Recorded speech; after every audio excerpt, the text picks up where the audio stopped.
예, 오버하거나 극단으로 가지 말라라는 제목으로 하나님 말씀 증거하도록 하겠습니다. 지금 그 반정이 일어난 왕들이 10대 왕 요아스고 11대 왕이 아마샤고 12대 왕이 마지막 그 뭐 나병으로 죽었던 우시야입니다. 다 같은 패턴이에요. 그 처음에는 잘 나가다가 막판에는 무너지는 그런 패턴입니다. 패턴 깨기가 쉽지 않다 그랬죠. 이거 결심으로 못 깹니다. 하나님과 동행해야만 깰 수 있어요. 우리 신약의 백성들은 성령께서 우리와 함께 동행해 주시잖아요. 그죠? 성령이 임하소서. 성령께서 동행해 주신다고. 그래야 이런 패턴들이 깨질 수 있는 거지 결심으로 되는 게 아니라는 것입니다. 드디어 13대 왕 요담에 와가지고 이 패턴이 깨집니다. 요담은 뭐 그렇게 뜨겁게 믿은 건 아니지만 그래도 끝까지 순종하고 갔던 왕입니다. 이게 어렴풋이 깨진 사람이에요. 그래서 이게 굉장히 중요한 의미가 있다고 생각을 합니다. 25살의 왕이 돼서 16년 동안 유다를 다스렸습니다. 강렬하진 않지만 그래도 뭐 나름대로 이렇게 순종하면서 하나님 앞에 나아갔던 그런 인물입니다. 이런 걸 통해서 우리가 알 수 있는 게 뭐냐면은 말년이 위험하다는 거죠. 나이 들면은 뭐 정리한다 그러는데 정리 잘 안 됩니다. 이 말년이 굉장히 위험한 거라고요. 오히려 평생 잘 믿다가 마지막에 무너지고 깨질 수 있다라는 것입니다. 그래서 사도 바울의 마지막 서신 디모데후서 4장 6절부터 8절까지 고백이 귀하다고 생각을 합니다. 전제와 같이 내가 벌써 부어지고 나의 떠날 시각에 가까웠도다. 내가 선한 싸움을 싸우고 나의 달려갈 길을 마치고 믿음을 지켰으니 이제 후로는 나를 위하여 의의 멸관이 예비되었으므로 주곧 의로우신 재판장이 그날에 내게 주실 것이며 내게만 아니라 주의 나타나심을 사모하는 모든 자에게도 니라. 여기 모든 사람들에게 우리가 포함되어 있죠. 나뿐만 아니라 내게 주실 뿐만 아니라 주의 나타나심을 사모하는 모든 자에게도니라. 우리도 마지막 고백이 이 고백이 되길 원하고 이런 간증이 있는 끝까지 가는 신앙이 되는 우리 축복이 임하기를 바랍니다. 어쨌든 13대 요담은 다들 끝까지 갔습니다. 그래서 우리가 인정해주고 박수 쳐줘야 된다고 생각을 합니다. 그러나 이제 세부적으로 들어가면 아쉬움도 있는 거죠. 왜 그러냐? 첫째는 오버하거나 극단으로 가지 말아야 된다는 것입니다. 그는 아버지 때문에 그런 것 같아요. 트라우마가 있었습니다. 그리고 상처가 있었다라는 것입니다. 그 성경은 25살의 왕이 돼서 16년 다스렸다 그러는데 그 아버지가 나병 걸린 게 한 10년쯤 되거든요. 그러니까 아마 섭정을 했겠죠. 아버지는 살아 계시니까. 그래서 그것까지 합치면 한 26년 될 것 같아요. 그러니까 25살에 왕에 올랐다 그러니까 15살 정도부터 이렇게 섭정을 했겠죠. 어린 나이에. 그러면서 그 강조하는 게 어머니 센스가 있었다는 거죠. 사독은 제사장 아니에요. 제사장의 딸과 결혼했다. 어머니의 중요성을 계속 강조하고 있습니다. 그래서 그가 하나님을 잘 섬기고 어머니 센스 때문에 이렇게 잘 양육받은 것도 있지만 또 하나는 아버지 트라우마가 있다는 것입니다. 여러분 아버지가 이렇게 살아계시는데 잘 나가다가 막판 10년에 그 52년 통치하는데 42년 통치 잘했다가 막판 10년에 그 나병 환자가 돼가지고 별궁에 있다 그러면 그 마음 안 아프겠습니까? 그리고 또 왜 그런 일이 벌어졌죠? 그 성전에 가서 분향하다가 나름대로 예배드리다가 당한 거 아니에요? 그러니까 찢어지는 마음의 아픔 뭐 이런 게 있었다고 생각을 합니다. 그리고 약간은 또 공포심도 있고 성전 함부로 갔다 큰일 나는구나 뭐 이런 것도 있고 분노심도 있고 막 그랬다라는 거예요. 그래서 망가미 교차에서 특별히 2절 같은 데가 되게 중요한 건데 성전에 안 들어갔대요. 뭐 그런 트라우마 상처 있는 사람이었습니다. 1절과 2절 한번 읽어보겠습니다. 시작. 요담이 왕위에 오를 때 나이가 25세라 예루살렘에서 16년 동안 다스리니라. 그의 어머니의 이름은 여루사요 사독의 딸이었더라. 요담이 그의 아버지 우시아의 모든 행위대로 여호와 보시기에 정직하게 행하였으나 여호와의 성전에는 들어가지 아니하였고 백성은 여전히 부패하였더라. 그러니까 전반기 정직하게 행했다 이건 무슨 얘기죠? 아버지의 전반기 인생 살았다는 거죠. 말씀대로 잘 순종하면서 살았다. 근데 문제는 그 후반에 있는 거예요. 여호와의 성전에는 들어가지 아니하였다. 아버지 나병으로 인해서 트라우마 생긴 거고 아버지 나병으로 인해서 상처받은 거고 어떻게 보면 제사장과 아사랴하고 싸웠잖아요. 그러니까 사적인 감정도 있었을 것이고 서운함, 뭐 두려움 뭐 이런 거겠죠. 그 믿음이라는 것은 제가 사비라고 했는데 비교, 변명, 분석, 불평 그 비읍이야 비읍. 비교, 변명, 분석, 불평 이런 거 없어야 되는 거거든요. 근데 믿긴 믿었는데 하여튼 요담은 이런 거에 덫에 걸려가지고 성전과 거리를 두는 삶을 살았다라는 거예요. 지금식이라면 교회와 거리를 두는 삶. 지금도 분명히 믿긴 믿는데 잘 믿는 분인데 교회와 거리를 두는 분 있죠. 이렇게 너무 들어가면 안 돼. 그 분명히 교회에서 상처 입은 거예요. 교회에서 트라우마가 있는 거라고요. 심지어 그런 사람 가운데 뭐 몇백만이 된다면서요. 가나안 교인이라고 뒤집으면 안 나가잖아. 교회 안 나가. 그래서 가나안 교인, 안 나가 교인. 교회는 안 나가고 맨날 인터넷으로 뭐 이렇게 듣고 그런다면서요. 그 자기를 믿는다고 생각하겠죠. 이 다 나름대로 이게 상처 입은 사람들이거든요. 교회는 못 가겠다는 거예요. 교제거리는 못 들어가겠다는 거예요. 그러니까 이게 큰 문제죠. 여기 잘 보세요. 이게 믿음이 공동체에 안 들어가면요 성장이 안 됩니다. 그래서 에베소서 2장 22절에도 보면 예수 안에서 함께 지어져 가느니라. 그러니까 공동체 안에 들어와야 이게 성장이 있는 거거든요. 그러니까 신앙 외소증이라 그러죠. 신앙이 잘하지 않는 사람들 보면 뭐 여러 요인이 있지만 그 중에 하나가 공동체에 안 들어오면 성장 못해요. 그냥 뭐라 그래야 되나? 생존하는 믿음? 그냥 간신히 구원 받을까? 모르겠어요. 그 정도. 신앙은 모험인데 막 이렇게 뛰어들어가고 해야 되는 건데 공동체 없이 어떻게 뛰어들어가겠어요? 우리도 보세요. 우리 개척 때부터 이렇게 나오시던 분들이 있었는데 이렇게 예배만 뭐 드리고 누구지도 잘 모르고 왔다 갔다 하시는 분들이 최근에 이제 드디어 선교에 동참하고 그래. 7년 만에 선교 동참하시는 분들이 뭐 이번에도 있었고 뭐 지난번에도 있었고 이번 인도에도 있고 그러세요. 그런 분들이 쭉 나왔다고요. 근데 믿음이 있었죠. 없었으면 어떻게 예배를 나갔겠어요. 이제 이렇게 기둥 뒤에 숨어서 예배 드리고 주로 그러다가 이제 이렇게 뛰어들고 모험하기 시작하니까 부쩍부쩍 성장을 하죠. 하나님께서 그를 통해서 역사하시고 믿음은 바라는 것들의 실상이요 보이지 않는 것의 증거니 그러잖아요. 보이지 않는 것을 향해서 뛰어들어가는 게 믿음이죠. 바라는 것들을 향해서 뛰어들어가는 게 믿음이죠. 그 공동체 없이 그게 가능하겠습니까? 십자가를 믿음의 본질이라 하잖아요. 수직적인 거 하나님과의 관계 중요합니다. 근데 수직적인 관계가 있으면 이게 십자가예요? 이게 막대기지? 이게 막대기 꽂아놓은 거지? 십자가는 수평적인 게 반드시 있어야죠. 사람들과의 관계, 하나님과의 관계, 사람들과의 관계 그게 십자가죠. 아니, 하나님과 섬기는데 뭐 어려운 게 있어요, 그죠? 하나님 뭐 우리 뭐 박대하나 뭐 어렵게 하나? 하나님 섬기면 뭐 좋죠, 로맨스죠. 하나님 우리 불쌍히 여기고 우리 은혜 주시고 복 주시고. 근데 그래서 받은 믿음을 가지고 실현해야 될 때가 어디예요? 수평적인 거. 사람은 어렵잖아요.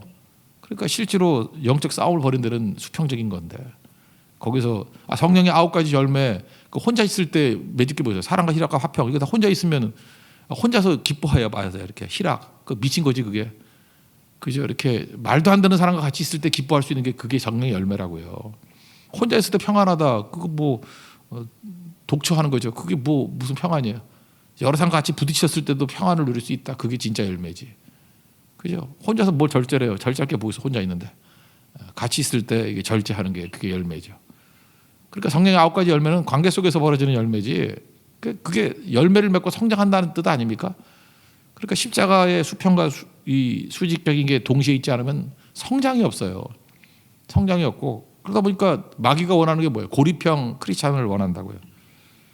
그 마태복음 5장 14절 보니까 너희 세상의 빛이다. 산 위에 있는 동네가 숨기지 못할 것이다. 등불을 켜서 말하래 이렇게 밑에다 두는 사람이 어디 있느냐? 이렇게 집안 모든 사람에게 비치기 위해서 등경 위에 천장 같은데 두잖아요. 이와 같이 너희 빛이 모든 사람에게 비치게 하여 너희 착한 행실을 보고 하나님 아버지께 영광을 돌리게 하라. 이게 예수님 말씀하신 산상수훈 아니에요?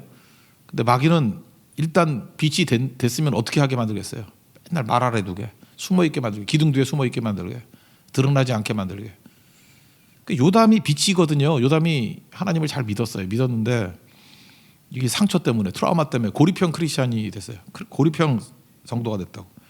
그래서 성전에는 들어가지 않는 이게 숨어서 웅크려서 있는 그런 왕이 있다 이 신앙을 갖고 있다고. 그러니까 뭐 자기야 문제가 없겠지만 그 다음에 뭐라 그래? 백성은 여전히 부패하였더라. 영향력 전혀 없음. 열왕기서를 보면은 산당 제사 계속 드렸다 그런 얘기예요. 백성들에게 영향을 못 미쳐요. 왕이 백성에 영향을 못 미치면은 누가 좋아하겠어요? 마귀만 좋아하는 거지. 그래서 우리 신앙은요, 우리는 산중 종교가 아니에요. 기독교는 산중 신앙이 아니에요. 민중 신앙이 사람 속에 들어가는 거지. 여러분들 선입견도 그렇죠. 목사하고 스님하고 뭐 신부하고 있으면 누가 더 좀 이렇게 존중 더 받나요? 스님하고 신부님들 그런 것 같아.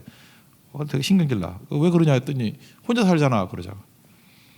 아니 영성이 가족과 함께 있는 게 영성이 더 치열한 거지. 안 그래요? 같이 살면은 뭐 얼마나 힘들겠습니까? 그죠? 영적인 압박 뭐 그거 아세요? 그거 그 영적인 스트레스 받아가면서 설교 준비하고 그죠? 애가 소리 지를 때 끝나고 차라기도 해야 되고, 그 쉬운, 우리 집 얘기는 아니에요. 하여튼 그런 게 쉬운 게 아니라고. 그죠? 날마다 부딪혀가면서 아니 가정이니까 다 있을 거 아니에요. 삶의 모든 부분들이. 그러면서도 여전히 설교해야 되고 여전히 신방해야 되고 여전히 성교 가야 되고 계속 그런 게 있잖아요. 하다못해 우리 뭐 성교를 가려고 그러는데 애가 뭐 이렇게 문제가 있고 뭐 학교에서 문제가 있고 뭐 학폭위 뭐 이런 거 뭐 아니면 뭐 대학을 떨어졌든지 뭐 아프든지 가정이 있을 때 그게 부담이 되잖아요. 부담이. 그런데도 할 일은 해야 되는 거 아니에요? 그게 영성이지. 그래서 현실의 뿌리를 내린 영성. 다윗에 대해서 유진 피터슨의 책에도 그러잖아요. 다윗이 왜 강력하냐 하면 뚝 떨어져 있는 게 아니라 현실의 뿌리를 내린 영성이었기 때문에. 현실 속의 얘기 아니에요.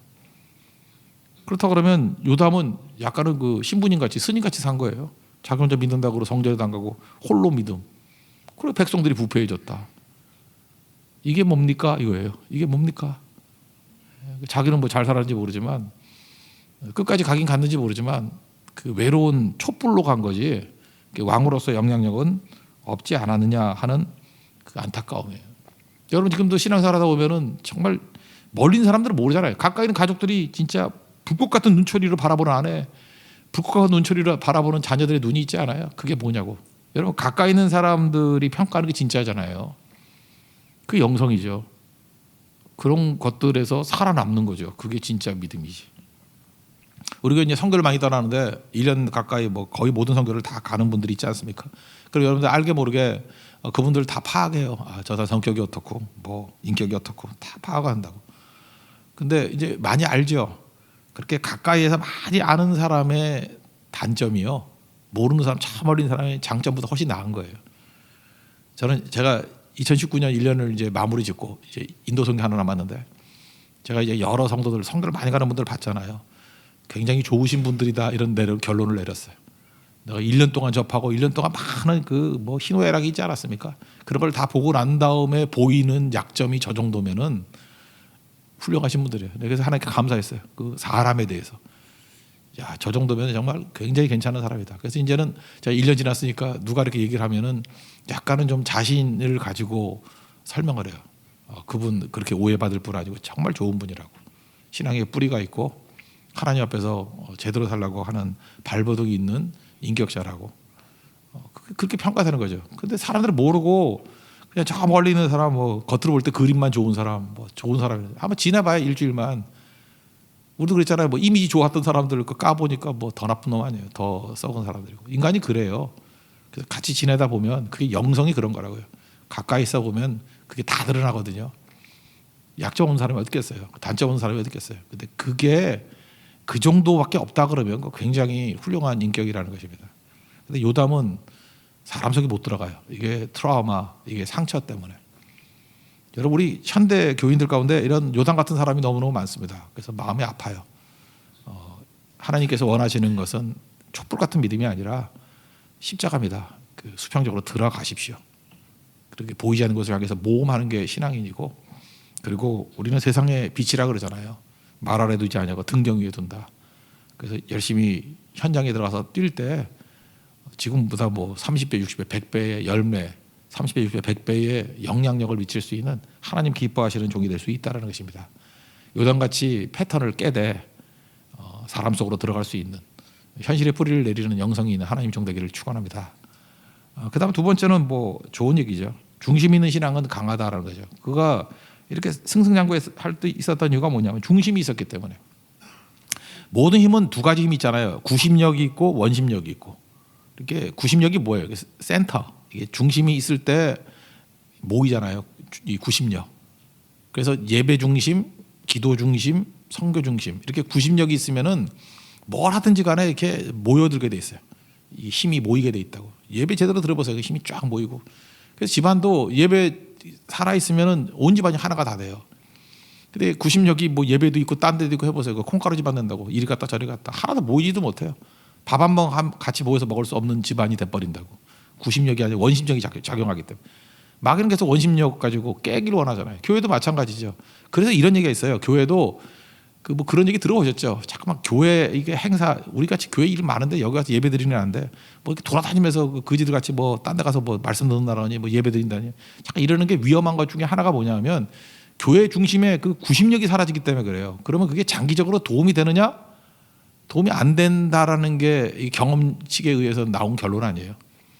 근데 꼭 보면은 이단에 빠지는 사람은 이단에서 건져줘도 또 이단에 가고, 그러니까 그게 정신이 없는 인간들이기 때문에 그래요. 그래서 잠깐 이렇게 딴 데를 겉도는 거예요.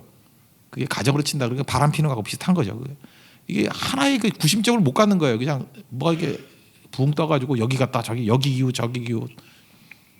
근데 요담은 그러지 않았다는 거예요. 구심력이 있어요. 말씀 그 아마 어머니 센스가 있었고, 그 다음에 또 아내도 어머니가 그 사독의 딸이라 그러잖아요. 이 가정에 말씀에 프린트가 있는 그런 가정이었던 것 같아요. 그래서 평강이 있죠. 센터가 있으니까. 평강이 있으면 기능하게 되고, 기능하면 가치가 발상하게 되더라고요. 그래서 뭐 성전도 건축하고요, 뭐 윗문 건축하고, 뭐 그다음에 성벽도 증축하고, 뭐 성읍도 건축하고, 뭐 망대도 뭐 진영도 만들고, 뭐 이런 얘기 쭉 나와요. 암몬과 승리해서 조공도 받고. 바른 길 걸으니까 점점 강해지더라. 여러분 잊지 마십시오. 이거 뭐 자세한 내용보다도 중심이 있는 신앙, 예배 중심, 기도 중심, 성교 중심이 있는 신앙이 돼야 점점 강해지는 거지.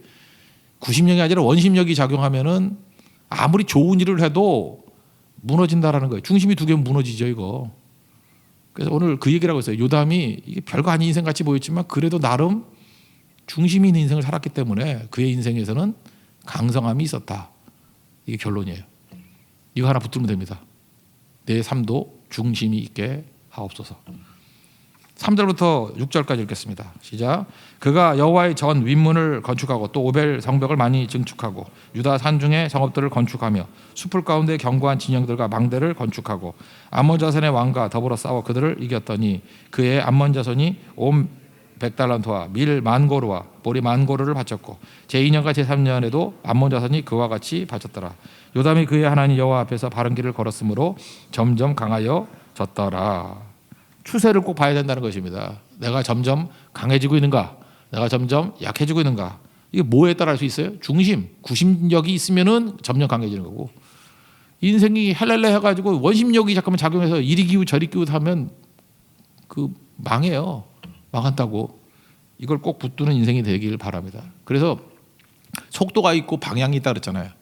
우리가 세속의 힘이 우리에게 작동하면 속도에 관심이 많아. 속도에는 욕심이 들어갔다 그러죠. 빨리 하고 싶고 내 뜻대로 하고 싶고, 이게 속도예요. 그래서 속도에 대해서는 좀 줄여야 돼요. 속도는 내가 생각하는 것보다 좀 약간 느리다고 생각하면 돼요. 하나님의 때는 내가 생각보다 훨씬 느려요. 우린 급하니까. 속도는 제껴 놓자고. 뭐 선교를 해가지고 언제 열매가 있는지. 제가 네팔 선교도 14차 이번에 터졌다 그러잖아요. 그거 조바심 가졌으면 됐겠어요? 속도에는 신경 안 썼어요. 이 방향이 옳다 그러면 쭉 가는 거예요. 그죠? 이렇게 쭉 가는 거예요. 계속. 어느 순간에 터지는 거예요. 어느 순간에 폭발적으로 100배로 터져요. 한 번 터지면. 방향은 뭐예요? 방향은 하나님 향하는 거죠. 그래서 이 방향만 올바르면 방향에는 사기, 기대, 기도, 기다림, 기적, 이게 나타나요. 그 신앙은요, 중심이 있다는 건 방향이거든요. 하나님을 향해서 나아간다, 이게 중심 아니에요. 하나님 중심. 그죠? 우리가 예배를 위해서 나아간다, 이게 방향 아니에요. 이게 중심. 기도를 위해서 나간다, 이게 중심. 성교에 집중한다, 이게 중심 아니에요. 중심. 센터가 있는 인생. 그럼 구심력이 작용해요. 그러면 점점 강성해지고 중심을 잃어버리고 속도는 뭐 방향은 없는 거 아니에요. 이리저리 가다 보면 그걸 방황이 될 수도 있는 거죠. 꼭 잊지 말고 중심이 있는 삶이 강건해진다, 강성해진다는 거 붙들고 여러분 인생에도 승리하는 하나님의 종 되기를 기원합니다. 자리에서 일어나겠습니다. 우리 동행 찬양하겠습니다. 내가 걸어온 길.